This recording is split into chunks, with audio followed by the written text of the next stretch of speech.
In this video, I want to talk about something called scale factor. We will be needing this in a video later on in this new unit we will be starting.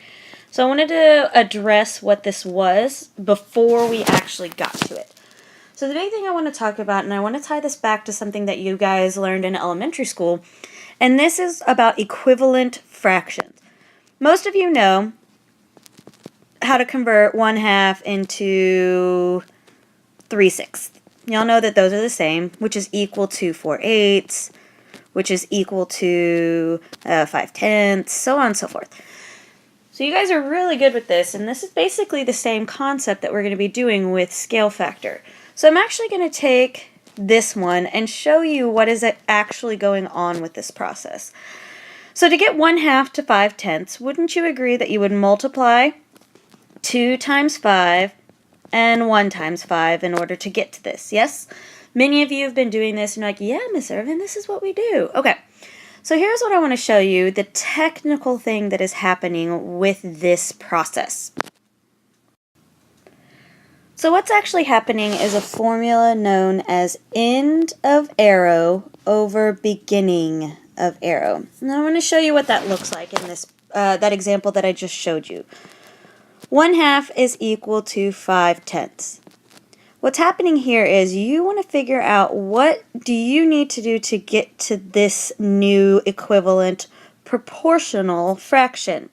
So what's happening is you're ending at 10, so the end of your arrow, this is what's being pointed at,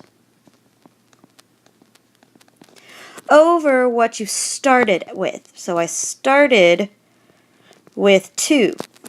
And so when I simplify that down, 10 divided by 2 is 5. And that's where we get that times 5 action from.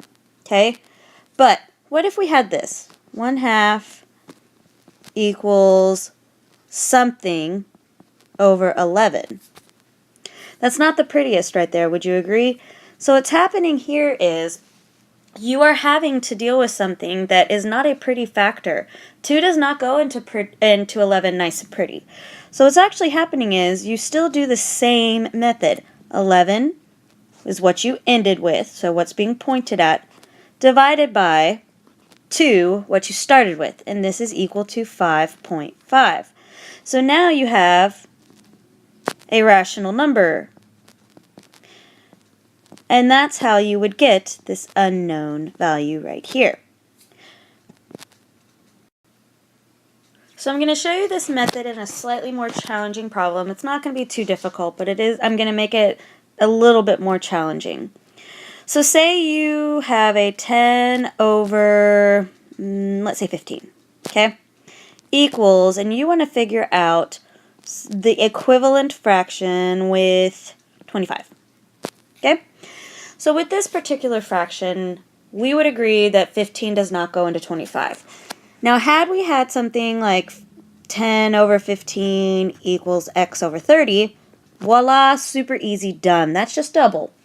But this particular problem is not the case. So again, we always want to go over this way and always want to figure out our end of arrow over beginning. You can flip-flop that too. So say it had been x over 15 equals whatever our answer is over 25. Say it had been like that. We could have gone the other way too. So whatever the case is, it's wherever your unknown is that you're wanting to go to, or if they ask you for a specific direction.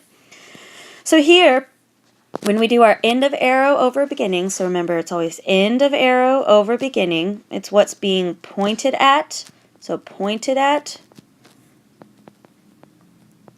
over where you start. Oh, this is beginning. Over where you start. So I'm pointing at 25, and I started at 15. You may be saying, Miss Irvin, that's not pretty. You're right, it's not simplified. So if I divide both of them by 5, I get now 5 over 3. And so what happens here when I deal with this number, I can now multiply the top one by that exact same amount. And it's not going to be pretty, but it took times 5 divided by 3 to get 15 to 25. So we do the exact same thing to the top to get our unknown. So we just figure out our scale factor by doing the end of arrow over beginning. So when you multiply that out and you get 10 over 1 times 5 over 3. So again, all I wanted to know, so had it been right here, it would have just been 30 over 15, which is 2. So I do times 2, and this is 20. But that's not the case in this other problem right here. This is a slightly more challenging problem that results in a not pretty number.